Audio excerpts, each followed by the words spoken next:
जय भीम, जय भारत, जय संविधान। साथियों, आप आज मुलाकात करने जा रहे हैं जय भीम संसार यूट्यूब चैनल पर। रवि कुमार पहलवान जी हैं, रोहतक डिस्ट्रिक्ट से। पहलवानी में नाम कमाया है, अपने समाज का भी नाम रोशन किया है और अपने क्षेत्र का, अपने देश का भी नाम रोशन किया है। तो पहलवानों से समय समय पर अपने समाज के आपसे मुलाकात होती रहती है। आज रवि पहलवान जी से आप रूबरू होने जा रहे हैं। जी, जय भीम संसार यूट्यूब चैनल में आपका स्वागत है। सबसे पहले तो जितने भी आपके दर्शक हैं, आपके चैनल को सपोर्ट कर रहे हैं, सभी को जय भीम, जय भारत। मैं रवि पहलवान लडवाल, गांव बैणी मातो, जिला रोहतक है। और अब फिलहाल में मैं 2024 का पहला उत्तराखंड केसरी हूँ अभी फ़िलहाल में। ठीक है। और फिलहाल मैं अभी गुड़गांव में प्रैक्टिस करता हूँ, DLF फेज 3 गाँव नाथुपुर में। और आगे मैं अभी बहुत अच्छी तैयारी कर रहा हूँ, बहुत ऊँचे लेवल पे जाऊँगा मेहनत करके। ठीक है। और आप पूछते रहो ना। जो आप आज मतलब कितना टाइम हो गया आपको, कब से मेरे को हुई थी आपकी? करीब 8 साल हो चुके हैं प्रैक्टिस करते हुए। मैं अपनी अचीवमेंट बता देता हूँ आपको। 84 किलो में एक बार हरियाणा केसरी, उसके बाद नेशनल में 2 बार पार्टिसिपेट है। ऑल इंडिया रैंकिंग में 125 किलो में मेरा 5वां स्थान है इंडिया के अंदर। ठीक है। और ये बैठे अपने गुरुजी हैं जय कुमार पहलवान जी, इनसे मैं 2018 से जुड़ा हुआ हूँ। इन्होंने भी मेरी बहुत ही बढ़ चढ़ के सपोर्ट की है और इसी के कारण मैं ये जो फैमिली है इसी से जुड़ा हूँ। और ये धनकोट में मैंने आज देखा डॉक्टर भीमराव अम्बेडकर की जयंती के ऊपर बहुत अच्छा कार्य कर रखा, देख के मन खुश हो गया। ऐसा कार्य आप हर एक जगह करो, एक करो। बाबा साहब ने कहा था पढ़ाई और खेल वो श्रेणी का दूध है, जो पिएगा वही दाड़ेगा। इस समाज से होने के वजह से कोई आपको पहलवानी में कहीं कमजोरी या दिक्कत महसूस हुई है कभी? देखो बड़े भाई, कमजोरी तो मैं सब में है। कमजोरी तो कमजोरियों को हमने दूर रखना है। ठीक है। हमने कमजोर नहीं, एक मजबूत बन के जब आगे निकल सकते हम। जी। ठीक है। देखो हमारे साथ कई बार लड़ाई झगड़े भी हुए हैं, मारपीट भी हुआ है, कई बार छिन्नी चिपटी भी हुई है। तो समाज ने बहुत सपोर्ट किया है, समाज का तो बहुत मेरे ऊपर बहुत साथ रहा है। ठीक है। तो कमजोरी को हमने देखना नहीं। अगर हमने संघर्ष करके मेहनत करके आगे जाना है तो कमजोरी को हमने आगे नहीं। और साथ साथ में मेरे पास 7-8 बच्चे जो समाज के गरीब परिवार के बच्चे हैं, वो भी बाहर पर रहते हैं खाड़े के अंदर। मैं इनको बिल्कुल फ्री अपने खुद के डाइट डूइट जितना भी उनकी मेहनत का सारा खर्चा मैं खुद देता हूँ और वो करवाता हूँ। जी। जहाँ लोग अपने परिवार का खर्चा नहीं उठा पाते आज महंगाई के उस दौर में, आप 7-8 पहलवानों का खर्चा उठा रहे हैं, उन्हें ट्रेन भी कर रहे हैं। देखो बड़े भाई, छोटे बच्चे हैं वो, अभी तो उनका इतना खर्चा भी नहीं है। बाकी दूध का, रोटी का, दही का ये मैं चला लेता हूँ उनका, क्योंकि मैंने भी एक बहुत ही गरीब परिवार से जन्म लेकर यहाँ तक पहुँचे हैं और मैंने भी बहुत गरीबी देखी है। हम आज इतने एक्सेस हुए हैं तो हम भी सोचते भी 2-4 समाज के बच्चे को आगे बढ़ाएं। जी बिल्कुल, आपकी विचारधारा बहुत अच्छी है। और मैं बस एक छोटी सी चीज़ और जानना चाहता हूँ। हालांकि आप बता चुके हैं कि काफ़ी दिक्कतों का सामना आपने इसमें किया है, छीना झपटी हुई है, मारपीट भी हुई है। क्या कभी आपको जाति का दंश झेलना पड़ा है? देखो भाई, ये तो हर एक जगह होता है। देखो मैं मानता नहीं जाति, नहीं हम नहीं मानते, लेकिन पहलवान की कोई जाति नहीं होती, कोई धर्म नहीं होता। ठीक है। हाँ, कोई जाति नहीं। बाकी हमारे साथ काफ़ी बार हुआ अभी भी होता है। ठीक है। और मेरे गांव में भी हुआ है, मेरे साथ कई बार हुआ है। जी। ठीक है। जी। कई बार जो जिस लेवल तक हम पहुंच रहे हैं, जिस लेवल तक हम मेहनत कर रहे हैं, उस लेवल पर जाने के बाद कई बार जातिवाद होता है। ठीक है। तो उस जातिवाद को ना देखते हुए जो हमारा कर्तव्य है, आगे बढ़ते रहना है। ठीक है। देखो बुराई करने वाले तो 1000 लोग मिलेंगे। ठीक है। हमने जो अच्छा कर रहे हैं उसके साथ चलना है। ये कुर्सी कास्ट का हम इसी को माने नहीं रखते मायने। इंसान का जन्म लिया इंसान है। बिल्कुल बिल्कुल बिल्कुल। और बाबा साहेब डॉक्टर भीमराव अंबेडकर जी ने सभी को लगभग बराबरी का अधिकार दिया है। बिल्कुल। देखो बाबा साहब ने बोला था भाई मेरी आप पूजा मत करो, मेरे जो विचारों पे चलो, मेरे ऊपर विचारों की लड़ाई लड़ो। और मैं आपको बता दूं 2021 में अम्बेडकर जयंती के ऊपर, ये अम्बेडकर जयंती 2020 की बात है। अगर इंडिया के अंदर कुश्ती दंगल करवाया था अम्बेडकर जयंती, तो हमने करवा सबसे पहला। ठीक है। अब की बार हमने 7 अप्रैल को पहले ही करवा दिया था, क्योंकि 14 अप्रैल को हमारे काफ़ी प्रोग्राम होते हैं, तो हमने 7 अप्रैल को पहले ही करवा दिया था अपने 4वां साल कुश्ती दंगल। भीम जयंती आप 7 अप्रैल को मना चुके हैं। और इंडिया लेवल पे हमें पहला कुश्ती दंगल हमने करवा था, मेरे गाँव में करवा था मैंने अम्बेडकर जयंती के ऊपर। समाज में गरीबी है, कमजोरी है, लेकिन भारतीय संविधान के चलते आप अपने आप को सिद्ध कर पा रहे हैं। बिल्कुल।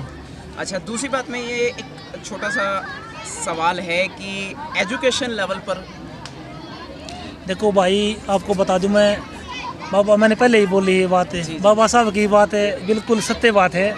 पढ़ाई वो शेरनी का दूध है, जो पिएगा वही दाड़ेगा। पहले शिक्षा, ठीक है, पहले शिक्षा, बाद में मैं तो मानता हूँ इस चीज़ को। देखो मैं इतना पढ़ा तो नहीं हूँ, मैं कढ़िया हूँ, ठीक है। बाकी पढ़ाई भी बहुत ज़रूरी है, पढ़ाई के साथ साथ खेल भी बहुत ज़रूरी है, ठीक है। तो पढ़ो भी भाई, सभी को मैं यही कहना चाहता हूँ कि भाई पढ़ाई भी बहुत ज़रूरी है और खेल भी बहुत ज़रूरी है। आप मेहनत करो, मेहनत करके आप जहाँ तक अपना मुकाम हासिल करना चाहते हो वहाँ तक आप जाओगे, ठीक है। और कहीं एक्सेस हो जाओगे तो अपने परिवार के जो बच्चे हैं, अपने समाज के बच्चे हैं, उनको भी आप आगे लेके जाओ। हमारे तो विचार है ही हैं, बाकी विचारों की लड़ाई है, हम लड़ रहे हैं जी। बहुत महत्वपूर्ण सवाल, मैं एक तो मैं बच्चियों के बारे में करूँगा, पहले मैं बच्चों के बारे में करता हूँ, जो अपना समाज का युवा है। कमज़ोर समाज के तो हालात आपको हमको सबको पता है। बिल्कुल बिल्कुल। तो इस समाज का युवा जो भटक रहा है, टीनेज उम्र के बच्चे हैं या युवा है, और बेरोजगारी की अवस्था भी लगभग बनी हुई है, शिक्षित होने के बाद में भी, एजुकेटेड होने के बाद में, इसमें क्या आप दिशा निर्देश देंगे बच्चों को? मैं यही कहना चाहता हूँ, देखो मैंने एक दो बार पहले भी ये बात दोहरा चुका हूँ मैं, भाई पढ़ाई और खेल ये ऐसी चीज़ है। देखो खेल लेगा तो दे शरीर जान बनेगी शरीर में, दे तकड़ा होगा। और पढ़ोगे, पढ़ ले के अफसर बनोगे, घर का सुधार तो ऑटोमेटिक हो जाएगा। तो नशे पते कम करो, मेहनत करो, या पढ़ाई की हो या खेल की हो, कोई भी हो, ठीक है। मैं देखता हूँ यहाँ पे ना, जो गुड़गांव के गांव में काफ़ी सारे, नाथूपुर, चक्करपुर, सिकंदरपुर, जितने भी गांव हैं, इसमें अपने जो एससी के लोग हैं वहाँ पे मैं खुद देखता हूँ, मैं वहाँ रहता हूँ, मैं रिक्शा चलाते हैं, दिहाड़ी मजदूरी करते हैं, सामने ड्रिंक कर लेते हैं, रोड़ा झगड़ा करते हैं, बस उनका ये काम है, छोटा मोटा नशा करते हैं। तो मैं उनको भी समझाता हूँ भाई, कई बार ऐसा हो जाता है कि रोक लेता हूँ रिक्शा को, भाई कौन सी कास्ट से हो आप। वो सबसे ज़्यादा अपने चमार भाई और वाल्मीकि मिलेंगे मुझे। मैं उनको बोलता हूँ यार, कम से कम समाज की तरफ तो देख लो आप, अपने परिवार की तरफ देख लो आप। समाज तो चलो बहुत दूर की बात है, अपने माँ बाप की तरफ देखो आप यार। अब नशा पता करते हो, इतना दिन रात सुबह उठते हो 4-5 बजे, पैसे इकट्ठे करके फिर दारू पी कर रोड पड़े रहते हो, ठीक है। तो भाई सबसे पहली बात तो यही कि नशे पते छोड़ो, ठीक है। संगठन रहो, शख्सियत बनो और संघर्ष करो। हमारे समाज की बेटियों के लिए मैं कहूँगा, जनरल वाली तो थोड़े बहुत कामयाब फिर भी हैं, लेकिन अपने समाज की बेटियों के लिए क्या पहलवानी में कोई चल रहा है कुछ? देखो भाई, शुरुआत भी नहीं हुई बड़े भाई, बात ऐसी कि पहले में और अब में दिन रात का फ़र्क है। पहले हमारा समाज कुछ और था, अब कुछ और है। अब मैं, मेरे से लगा लो, मैं पूरे हरियाणा के अंदर अकेला ही हूँ बस। जी बिल्कुल, ठीक है। और वाल्मीकि समाज से अपने बिरजू पहलवान जी हैं, बिरजू पहलवान जी हैं। उससे बड़े हमारे पहलवान जी हैं बिल्ला वाल्मीकि, पंजाब से हैं। वो एक दिन में भारत के श्री भारत कुमार एक ही दिन में बने थे, उसका टाइटल आज तक किसी ने नहीं करा है, ठीक है। और अपने कबड्डी के प्लेयर हैं बहुत तगड़े, नाम जानते भी हो तो काला लजवाना के नाम से हैं, बहुत अच्छे राइडर हैं, वो भी अपने समाज से हैं। देखो भाई, गिने चुने बालक से, इनकी आप सपोर्ट करो सभी भाई, सपोर्ट करोगे ना तभी हम आगे बढ़ेंगे। एक दूसरे के टांग के खिंचाए के बदल हाथ खींचो, ताकि हम आगे बढ़ें और अपने समाज का नाम रोशन कर सकें। मिस्टर वर्ल्ड 7 बार रह चुके हैं शशि पहलवान जी, उनके बारे में आप भूल गए शायद? नहीं, शशि पहलवान को भी अच्छी तरह जानता हूँ मैं। शशि पहलवान भी बहुत अच्छे विचारों के भी हैं और 1-2 बार मिला भी हूँ मैं। बाकी शशि पहलवान जी बहुत अच्छे हैं और अपने बिरजू भाई भी बहुत अच्छे हैं, और मैं एक बार बिल्ला पहलवान से भी मिला हूँ पंजाब में। तो कामयाबी के इस दौर पे पहुंचने के बाद में आज आपको कैसा लगता है? देखो, मैं सबसे पहले तो सभी परिवार का और जो मेरे समाज का, सबसे पहले उनका धन्यवाद करता हूँ जो मुझे इतना सपोर्ट किया। और साथ में मैं 100 किलोमीटर चल के यहाँ अपने एक छोटी नौकरी के लिए आया था, फिर मैंने, मेरे गुरुजी मिले, इन्होंने तो मुझे बहुत चढ़ के सहयोग किया है। कभी भी मैं यहाँ जाता हूँ, मेरे को 1000, 2100, 1100, 500 रुपये दे के भेजते हैं, ठीक है। मतलब इनका मेरे ऊपर यहाँ गुड़गांव के अंदर देखा था तो गुरुजी का सबसे तगड़ा सहयोग मेरे ऊपर है। आपकी तरह कामयाब हर युवा हो और उसको उसके मकसद में, अच्छे मकसदों में कामयाबी मिले, ऐसी शुभकामनाएं हम करते हैं। और आपसे मिलकर बहुत अच्छा लगा। आप समाज की प्रतिभा हैं और समाज के लिए आदर्श का विषय है, युवाओं के लिए एक आदर्श चेहरा है। चलो, तो बहुत बहुत धन्यवाद जी, आपने हमारे लिए इतना सोचा और हमारे जो विचार लिया आपने। अगर कोई भी मतलब, देखो बोलते हैं हम, बोलना इतना आता नहीं, बाकी बोल दिया मैंने। अगर कोई भी गलत बात निकल गई उसके लिए क्षमा चाहते हैं। बाकी भाई का चैनल को सपोर्ट करो सभी, और लाइक करा और सब्सक्राइब करा करो। और पहलवान जी अपने 2 बात यही बताएंगे। जी। आप क्या कहेंगे गुरुजी, अपने आपके शिष्य इतने कामयाब हो गए, वो आपको गुरुजी कह रहे हैं? मैं जय भगवान जी पहलवान, अखाड़ा संचालक है धनकोट। मैं आपको पहले ये बताना चाहता हूँ, आपने बोला कि जाति पाति का दंश, वो जाति पाति का दंश मैं इस उम्र में बढ़ा हूँ, उसको मैंने करीबी से झेला है। आपने भी हाँ। जी। मैं 1992 के अंदर जब ऑल इंडिया यूनिवर्सिटी चैंपियन खेलने के लिए है गया तो मुझे रोका गया, ठीक है। मुझसे ये भी जाति सूचक शब्द कह करके ये भी है ना बोला गया कि आप तो समारोह आप वहाँ तक पहुँच ही नहीं सकते। तो और आप मैं ये कहता हूँ कि लोग कहते हैं अकेले चलना भाड़ नहीं फोड़ सकता। मैंने उसी दिन संकल्प ले लिया था कि मैं अपने समाज के लिए, अपने समाज के उत्थान के लिए, अपने समाज में पहलवानी को तैयार करूँगा। और मैं आपको बताऊँ, मैं लगभग 20 सालों से अखाड़ा चला रहा हूँ। कभी 2 बच्चे आए, कभी 4 बच्चे आए, कभी 6 आए, कभी 16 भी हो गए। लेकिन कभी कभी तो ऐसा भी दिन आता था कि अखाड़े में कोई भी नहीं मिलता था। उसको मतलब मेरे को देख करके बड़ा दुख होता था। मैंने फिर सोचा भाई ये अपना कर्तव्य है, कर देंगे। मेरे को जो अपना हुआ काम में अपने काम में लगा रहा। तो उसके बाद लगभग मेरे मतलब शिष्य 10 से 12 शिष्य सरकारी नौकरियों में भी हैं। रवि है जो आज का उत्तराखंड केसरी है, हिसार है केसरी है, और भारत में इसकी 5वीं रैंकिंग है। और 2-3 जो छोटे भार है वर्ग के अंदर वे नेशनल के अंदर भी खेले हैं, ठीक है। और मुझे मतलब बड़ी खुशी होती है जब मेरे समाज का आदमी मतलब कहीं जा कर के पहले दूसरे है ना स्टेज के ऊपर खड़ा होता है। गुरु जी, एक बात मैं जानना चाहूँगा कि जाति का दंश आपने बताया बहुत बुरी तरह से झेला है। ऐसे अपना समाज वंचित नहीं है जाति के दंश से, जाति का दंश तो उसे झेलना ही पड़ता है।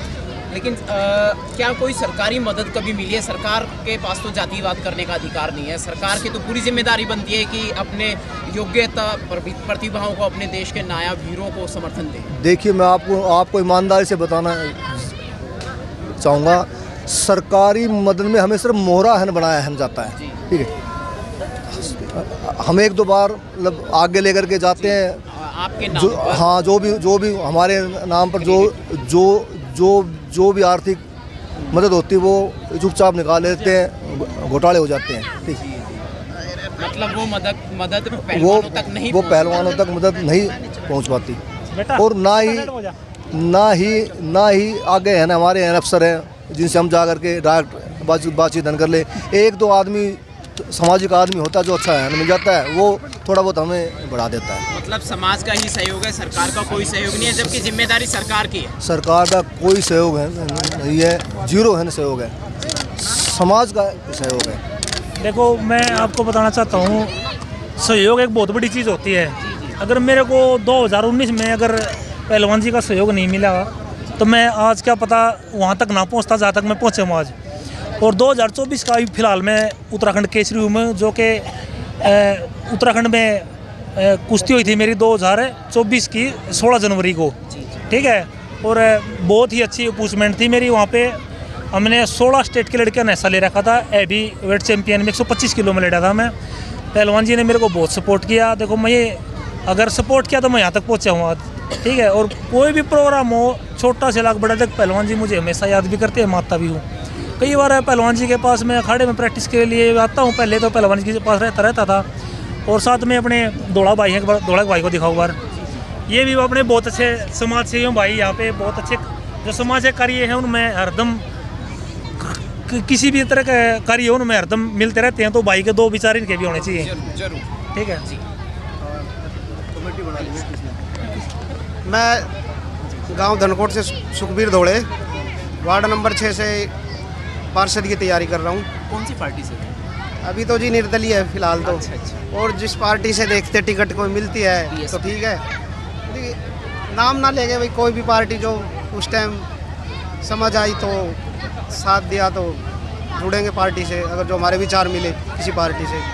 और जैसे रवि भाई बता रहे थे कि गुरुजी के बारे में, तो हमने अखाड़े का भी अपना संचार रूप से करा रहे हैं उसका काम गुरुजी, और बढ़िया मेहनत करवाते हैं बच्चों को। और हमने कमेटी बनाई हुई अपनी अखाड़े की।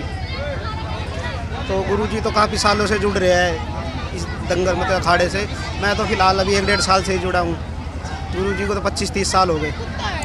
तो ये भाई रवि भी जैसे बता रहे हैं कि गुरुजी ने बहुत सहयोग किया और हमें भी हर चीज़ में सहयोग करते हैं गुरुजी। अखाड़े जो राजनीति का अखाड़ा उसमें भी बहुत चीज़ें बताते हुए वो तो है ही है। सभी तरह के अखाड़े हैं, लेकिन पहलवानी का अखाड़ा एक अपना अलग अखाड़ा वो है। तो है ही जी। लेकिन जिंदगी का अखाड़ा है, राजनीति का अखाड़ा भी आजकल मुश्किल का विषय बना हुआ है। देखो जी, मुश्किल का विषय तो है ही। राजनीति में हम जाते हैं तो क्योंकि इन लोगों की बहुत आशाएं होती है हमारे ऊपर कि हम आए हैं तो लोगों का काम भी करना हमें। ये नहीं है कि लोगों को झूठे आश्वासन दे और जब काम का टाइम आए फिर उनको इग्नोर कर दे, तो वो भी ठीक नहीं है। तो लोगों से यही अपील है कि भाई लोगों ने साथ दिया तो उनके लिए ये दिन रात खड़े रहेंगे। हम तो लोगों के लिए अपना मतलब कि 24 घंटे में जब भी कोई भी भाई बहन याद करेगा हमेशा खड़े मिलेंगे। तो और लोगों से यही अपील करता हूँ कि बस लोग साथ दो मेरा इलेक्शन में, ठीक है। धन्यवाद। मैं आपको ये भी बताना चाहता हूँ कि धनकोट ग्राम के अंदर अब हमने एक अखाड़ा, एक कमेटी है बना दी है। पहले जो खर्चा मैं अकेला करता था, ठीक है, वो मतलब अब कमेटी के बाद मतलब अब मेरे को बहुत सहूलियतें हो गई हैं, आसानी हो गई है और इससे मैं समाज के और भी बच्चों को आगे निकालूंगा। अब आपको थोड़ा सा जन समर्थन और संस्था का सहयोग भी मिलेगा। हाँ जी, जी। हाँ। तो गुरुजी आपकी टीम से मिलकर मुझे बहुत खुशी हुई। अभी हमारे एक पहलवान साथी और हैं, उनसे हाँ जी, बात जी। कर लेता हूँ और आपसे मैं उम्मीद करता हूँ दोबारा जल्दी ही मुलाकात हो, ताकि दर्शकों को ये कड़ी में और बेहतर सुधार के साथ में दोबारा नए परिचय में मिलेंगे। धन्यवाद। आपका परिचय? जगत पहलवान। जी सर। जय भीम सभी को। ठीक है, मैं उस्ताद जी के साथ मैं 20 साल से जुड़ा हुआ हूँ। 20 साल से मैं उस्ताद जी के साथ ही खेल रहा हूँ। तो मैंने उस्ताद जी का संघर्ष देखा है, अपने समाज के लिए, अपने समाज के बच्चों के लिए अपने पास से पैसा लगाना, सब कुछ करना। तो मैं ज़्यादा कुछ ना कह के बस इतना कह रहा हूँ कि भाई जो उस्ताद जी अखाड़ा चला रहे हैं उसमें अगर समाज सहयोग करता है ना अपना, कि भाई थोड़ी मदद उस्ताद की करे तो बहुत अच्छा लगेगा। भाई जन समर्थन अपने समाज के बच्चे कुछ आगे जाएंगे। उस्ताद जी अपना मैं 20 साल से खेलने लग रहा हूँ उस्ताद जी के पास। उस्ताद का संघर्ष मैं 20 साल से देख रहा हूँ। तो गुरुजी जो भी करेंगे वो समाज के हित में करेंगे। हाँ। और साथ में समाज की मदद यदि आ जाएगी तो समाज के बच्चों का ही भला है। समाज के बच्चों का अब हमारे बच्चे जो है इस फील्ड में भी आगे आएंगे और हाँ नाम कमाएंगे, रवि कुमार जी की हाँ। तरह, शशि पहलवान जी की तरह, बिरजू पहलवान जी की तरह। बस धन्यवाद, बस इतनी गुजारिश है। जय भीम। बहुत बहुत शुक्रिया। चलो बहुत बहुत धन्यवाद भाई जी, जो आपने आज तो हमारे लिए इतना टाइम निकाला और आगे बहुत अच्छा करेंगे और आपको बहुत अच्छा करके दिखाएंगे और आपको बुलाए भी अखाड़े में एक बार हम। ठीक है, धन्यवाद। जय हिंद, जय भारत। जय